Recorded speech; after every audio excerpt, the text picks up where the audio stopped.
Niektóre osoby sprawiają wrażenie zimnych, odległych, trudnych do pokochania, ale w rzeczywistości to, co robią, to chronienie się. Zostały już zbyt mocno zranione. Ból zmienia sposób, w jaki ktoś prezentuje się światu, a może najgorsze ze wszystkiego jest to, że prawie zawsze nikt tego nie zauważa. Carl Jung zauważał, że kiedy nie rozumiemy bólu, on nie znika. Chowa się i ostatecznie wyraża się poprzez zachowania. W tym filmie zbadamy, jak działają osoby, które doświadczyły głębokiego cierpienia i dlaczego reagują w tak specyficzny sposób. Co najważniejsze, jak przekształcić ten nieświadomy ból w prawdziwą świadomość. Zostań ze mną do końca, bo może to pomoże Ci zobaczyć Twoją własną historię z mniejszym poczuciem winy i spojrzeć na innych z większym współczuciem. Są tacy, którzy wydają się niedostępni, ale tylko się bronią. Są tacy, którzy wydają się niezdolni do kochania, ale po prostu nauczyli się wątpić w miłość. Zachowania często postrzegane jako chłód, złożoność lub twardość są w rzeczywistości strategiami, które psychika znajduje, aby znosić bóle, które były zbyt intensywne. Kiedy cierpienie nie ma przestrzeni, aby być odczuwane, zamienia się w barierę. A z czasem te bariery mogą zacząć wyglądać jak stałe cechy osobowości, ale nimi nie są. Są tarczami, cicho zszywanymi przez czas, punkt po punkcie, nicią emocjonalnego przetrwania. Jung mówił, że ból jest monetą, którą dusza płaci za rozszerzenie świadomości. Jung nie idealizował cierpienia, ale widział je jako część procesu dojrzewania psychiki. Kiedy głęboki ból jest słuchany z szacunkiem, może ujawnić nie tylko ranę, ale także miejsca, w których przestaliśmy w pełni istnieć. Innymi słowy, wiele naszych zachowań nie są cechami osobowości, ale próbami ego utrzymania duszy w działaniu, nawet gdy wszystko wokół niej się rozpada. Ci, którzy doświadczyli głębokiego bólu, zwykle rozwijają złożone mechanizmy psychiczne, których często nawet nie zauważają. Reakcje, oddalenia, formy ochrony, zamknięcia – nic z tego nie dzieje się przypadkowo. Są to nieświadome struktury stworzone, aby zapobiec powrotowi oryginalnego bólu na powierzchnię. Ocenianie tych zachowań jest jak patrzenie na bliznę i ignorowanie rany, która była wcześniej. Istnieje inny sposób patrzenia. Spojrzenie, które nie pyta, co jest z tobą nie tak, ale raczej, co ci się przydarzyło. To spojrzenie ma moc przekształcania cierpienia w zrozumienie. Ponieważ zachowanie ujawnia znaki, wskazówki, kody, psychika komunikuje się poprzez symbole, wzorce emocjonalne, subtelne powtórzenia. A wiele pozornie nieproporcjonalnych reakcji może być jedynie starymi echami, próbującymi zostać zauważonymi. Zraniona dusza nie pragnie litości, ale obecności. Bycie widzianym z empatią to pierwszy krok do tego, by ego wyszło z autopilota i zaczęło w końcu słuchać. Kiedy uznajemy, że ból może kształtować to, kim jesteśmy, ale nie musi nas definiować, zaczynamy powoli rozwiązywać tę zbroję, która kiedyś wydawała się niezbędna jak skóra. W miejsce sztywności rodzi się przestrzeń, wciąż krucha, to prawda, ale realna, gdzie świadomość dotyka tego, co wcześniej umiało się tylko bronić. Są bóle, które nie znikają, reorganizują się w nas, a jeśli nie zostaną przyjęte, stają się żywymi jądrami, zawsze gotowymi do reakcji, nawet gdy niebezpieczeństwo już minęło. Jung nazywał te jądra kompleksami, nieświadomymi strukturami emocjonalnymi z własnym życiem wewnątrz psychiki. Te kompleksy nie są wadami, są konstrukcjami obronnymi, które dusza stworzyła, aby znieść traumy, z którymi samo ego nie dałoby sobie rady. Pomyśl o kimś, kto został głęboko odrzucony w dzieciństwie, czasami nie w sposób jawny, ale w spojrzeniach, milczeniach lub nieobecnościach, które zostawiły niewidzialne ślady. Ten niestrawiony wpływ przekształca się w kompleks odrzucenia, a lata później każda sytuacja, która przypomina oddalenie, może go aktywować. Zimny ton, opóźniona odpowiedź, neutralny wyraz – wszystko może wyzwolić intensywną reakcję, ale to, co tam odpowiada, nie jest przesadą. To oryginalny ból manifestujący się z tą samą siłą, co w przeszłości. To rana mówi nie w czasie teraźniejszym, ale z energią, kiedy została otwarta po raz pierwszy. Jung mówił, że wszyscy mamy kompleksy. Problem zaczyna się, gdy to one zaczynają mieć kontrolę nad nami. Kiedy kompleks jest aktywowany, przejmuje kontrolę nad naszą percepcją. Osoba wchodzi w stan emocjonalny, którego często sama nie rozumie. Może płakać bez wyjaśnienia, reagować w przesadzony sposób, nagle się zamykać lub czuć ogromną pustkę w obliczu czegoś pozornie małego. Te reakcje nie są nielogiczne. W strukturze emocjonalnej kogoś, kto niósł wiele bólu, mają one całkowity sens. To powszechne, że ci, którzy cierpieli zbyt wiele, spędzają lata wierząc, że są zbyt skomplikowani, zbyt wrażliwi, zbyt reaktywni. Ale w rzeczywistości to, co się dzieje, to to, że te kompleksy działają jak alarmy emocjonalne. Uruchamiają się, gdy nieświadomość zauważy, nawet w subtelny sposób, coś w teraźniejszości, co przypomina przeszły ból. Ego może nawet nie zauważyć połączenia, ale emocjonalne jądro działa na własną rękę i nie znika siłą woli. Zmienia się tylko, gdy zostanie rozpoznane. To rozpoznanie zaczyna się od rodzaju wewnętrznego słuchania. Pytania proste, ale potężne. Co we mnie prosi o opiekę teraz? Skąd pochodzi ta reakcja? Co ten ból próbuje chronić? Świadomość sama w sobie nie niszczy kompleksu, ale osłabia cichą dominację, którą on wywiera. Te jądra nie są błędami.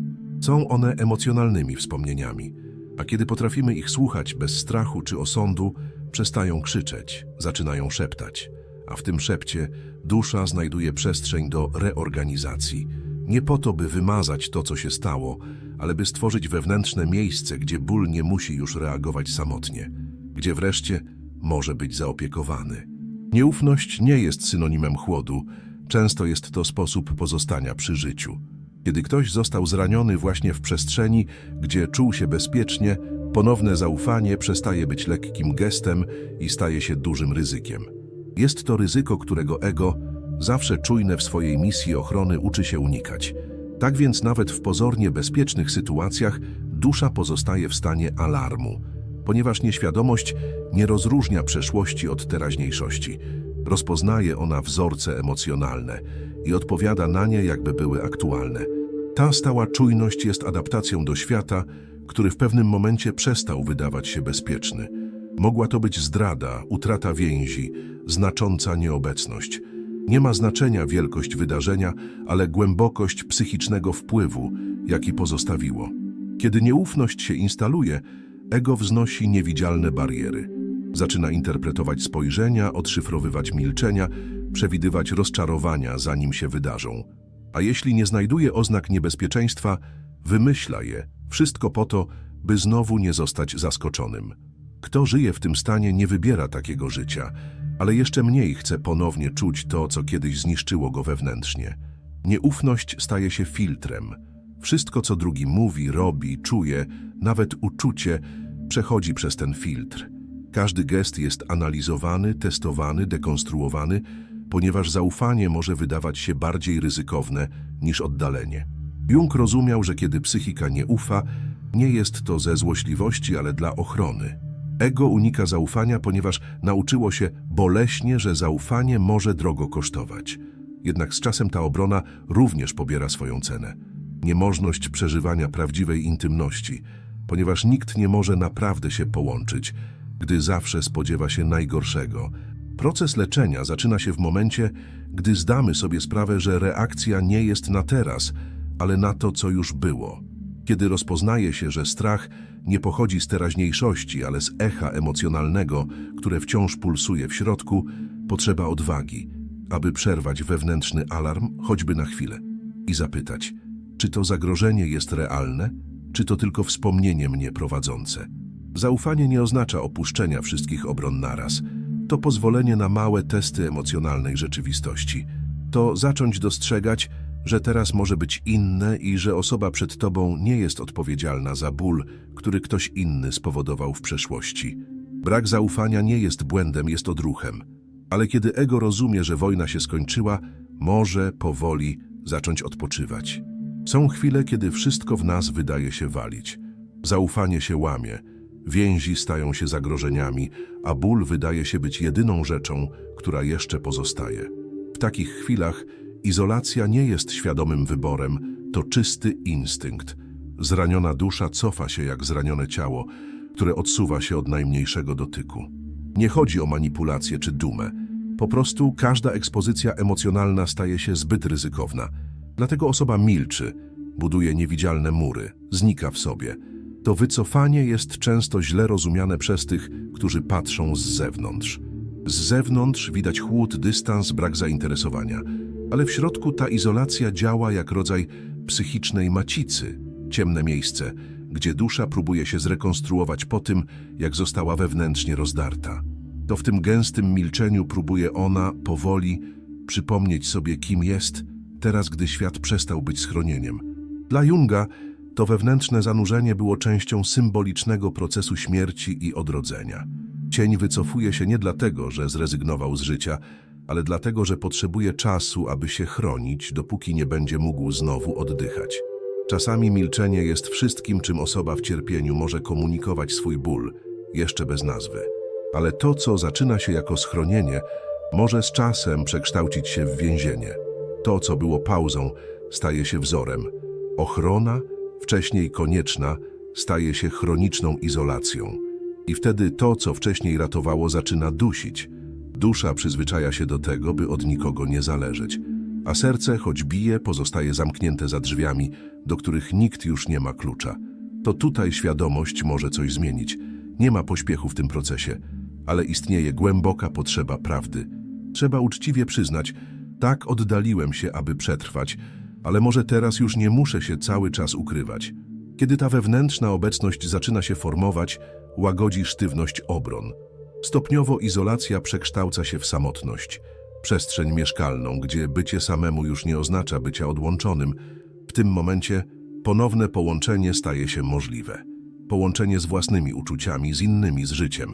Nie w taki sam sposób jak przedtem, ale w bardziej autentyczny sposób. Ten, kto głęboko zanurzył się w oddaleniu, uczy się z czasem lepiej postrzegać, kiedy w końcu bezpiecznie jest ponownie otworzyć drzwi. Nawet jeśli tylko trochę, nawet jeśli tylko na chwilę. Niektóre osoby wydają się niewzruszone. Mówią stanowczo, chodzą celowo, wykazują całkowitą kontrolę nad sobą, ale za tą silną fasadą często kryje się historia bólu. Ból wyuczony zbyt wcześnie, w środowisku, gdzie okazywanie słabości nie było dozwolone. Psychoanalityk Donald Winnicott zrozumiał to dogłębnie. Zauważył, że dzieci, które nie otrzymują emocjonalnego wsparcia, kończą tworząc fałszywe ja, warstwę ochronną, która ukrywa, kim naprawdę są. Nie z wyboru, ale z przetrwania. Kiedy płacz nie znajduje akceptacji, uczy się trwać w ciszy. Lata później ta dynamika przekształca się w to, co Jung nazywał personą. Społeczną maskę, którą wszyscy nosimy, ale która u osób głęboko zranionych może stać się złotą klatką. To, co miało być adaptacją, staje się tożsamością. Kontrola, która służyła do ochrony, zaczyna więzić. A ciche pytanie staje się, kim byłbym, gdybym mógł po prostu być. Persona sama w sobie nie jest problemem. Wszyscy jej używamy. Pomaga nam nawigować po świecie, dostosowywać się do środowisk i chronić naszą intymność. Trudność zaczyna się, gdy mylimy się z nią, kiedy maska przestaje być narzędziem i zaczyna przypominać naszą własną skórę. Jest to szczególnie powszechne u osób, które doświadczyły odrzucenia, upokorzenia lub opuszczenia. Te osoby uczą się ukrywać swoją wrażliwość, udawać siłę, zawsze wydawać się pod kontrolą. Ale ten obraz, który projektują, nie jest rzeczywistością. To tylko zbroja. Bariera, która może być elegancka, wydajna, nawet godna podziwu, ale która jest też samotna. Im sztywniejsza persona, tym bardziej niedostępna dusza za nią. Dlatego ten, kto został bardzo zraniony, może wydawać się odległy, zimny, a nawet arogancki, ale nie są tacy, po prostu się chronią. Ego nauczyło się z doświadczenia, że pokazywanie emocji może być niebezpieczne, że zbytnie odsłanianie się ma wysoką cenę. Zbudowało więc niewidzialne obrony, automatyczne uśmiechy, wyuczone przemowy, wyuczoną neutralność. Wszystko po to, by utrzymać ból zamknięty tam, gdzie nikt nie może go dotknąć. Ale ta fasada nie jest nieprzenikniona. Przychodzi moment, gdy dusza męczy się ukrywaniem, gdy samotność waży więcej niż strach, gdy wewnętrzna cisza zaczyna krzyczeć głośniej niż jakikolwiek zewnętrzny obraz. To w tym momencie coś zaczyna się zmieniać. Pytanie przestaje być jak wyglądam i staje się kim naprawdę jestem. I to wtedy proces leczenia naprawdę się zaczyna. Nie chodzi o wyeliminowanie persony, ale o zmniejszenie potrzeby ukrywania się za nią. ponieważ prawdziwa siła nie polega na wydawaniu się niewrażliwym, polega na pozwoleniu sobie być widzianym, nawet gdy wciąż odczuwa się strach. Niecała empatia rodzi się ze zrozumienia. Czasami wynika z własnego nierozwiązanego bólu. Osoby, które wiele wycierpiały, często rozwijają wzmożoną wrażliwość na cierpienie innych. Dostrzegają niuanse, wychwytują emocje, łatwo się wzruszają. Na pierwszy rzut oka wygląda to jak cnota i może nią być. Ale kiedy ta empatia przekracza własne granice, przestaje być obecnością, a staje się ucieczką. Często ci, którzy zbyt mocno czują za innych, w rzeczywistości czują za siebie, nie zdając sobie z tego sprawy. To tak, jakby ból drugiego służył jako lustro dla wewnętrznej rany, która jeszcze nie została rozpoznana. Zamiast zanurzyć się we własnych bólach, te osoby próbują leczyć w innych to, co wciąż krwawi w nich. To coś subtelnego, prawie niezauważalnego, ale się dzieje. Te osoby kończy dając zbyt wiele, zacierając własne granice, przyjmując rolę opiekunów przez cały czas. Z czasem to oddanie staje się tożsamością. Jestem tym, który rozumie. Jestem tym, który wytrzymuje. Jestem tym, który wszystko utrzymuje. Tylko że za tą hojnością często kryje się nieświadoma próba uniknięcia konfrontacji z własnym bólem. Ponieważ dbanie o drugiego wydaje się bezpieczniejsze niż stawienie czoła temu, co jest nierozwiązane wewnątrz. Jung pomaga nam zrozumieć ten ruch poprzez koncepcję projekcji. Kiedy nie możemy poradzić sobie z czymś w nas, projektujemy to na zewnątrz. W przypadku nadmiernej empatii projektujemy na innych część naszego bólu, której jeszcze nie możemy zintegrować. Tak, to tworzy połączenia, ale też wyczerpuje. Żadna relacja nie utrzymuje się, gdy rodzi się z nierównowagi. Ten rodzaj empatii bez hamulców często wiąże się z emocjonalnym wyczerpaniem. Osoba czuje się wycieńczona, zużyta, czuje więcej niż powinna. I prawie zawsze, nie zdając sobie z tego sprawy, wchodzi w relacje, w których tylko daje, podczas gdy drugi tylko otrzymuje. To nie jest miłość, to rodzaj emocjonalnej współzależności przebranej za wrażliwość. Droga do uzdrowienia zaczyna się od subtelnej, ale głębokiej regulacji. Zrozumienie, że czucie za drugiego nie powinno oznaczać zapominania o sobie. Można naprawdę słuchać bólu kogoś tylko wtedy, gdy nauczyliśmy się słuchać swojego. Pomaganie nie polega na dźwiganiu drugiego, to chodzenie obok, ze świadomością własnych granic. Prawdziwa empatia rodzi się, gdy wewnętrzny ból został już rozpoznany. W tym momencie staje się solidną obecnością, bez przesady, bez postawy zbawiciela, przez po prostu dostępną, ponieważ ten, kto nauczył się dbać o siebie, potrafi być całością z drugim, nie gubiąc się w procesie.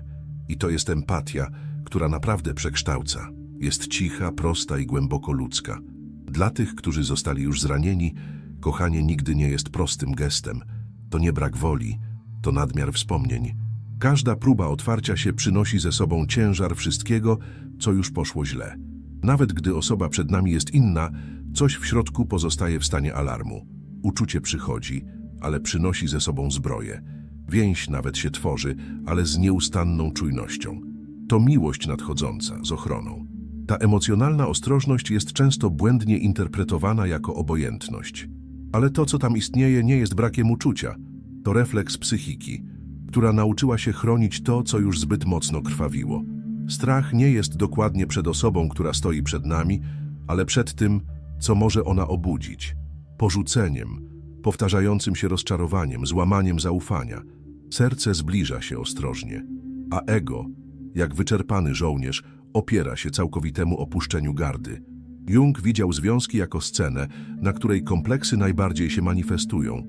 To w intymności zapomniane traumy powracają na powierzchnię. Dlatego ci, którzy przeszli przez wiele cierpienia, zwykle kochają z częścią siebie nieobecną. Zawsze z przygotowanym wyjściem. Zawsze z cichym planem ucieczki. Ta postawa może wydawać się ochroną, ale stopniowo podważa prawdziwe połączenie. Aby naprawdę kochać, trzeba pozwolić sobie być wrażliwym. A to wymaga rozróżnienia tego, co jest częścią teraźniejszości, a co wciąż należy do przeszłości. Obecna osoba nie jest tą, która spowodowała dawny ból, ale rana nalega na patrzenie na wszystko przez tę samą soczewkę. Jung mówił, że prawdziwa miłość zaczyna się, gdy projekcja się kończy. Dopóki projektujemy nasze lęki, traumy i bóle na drugiego, Nie możemy widzieć go takim, jakim naprawdę jest. Związek staje się polem bitwy między tym, co już było, a tym, co jeszcze mogłoby być. I zamiast wyzwalać, miłość staje się źródłem napięcia. Uzdrowienie w tym kontekście następuje powoli. Wymaga obecności, głębokiego słuchania i szczerej autorefleksji. Trzeba zadać sobie pytanie, czy reaguję na to, co dzieje się teraz, czy na to, co już wydarzyło się wcześniej. Zaufanie nie polega na rzucaniu się z zamkniętymi oczami.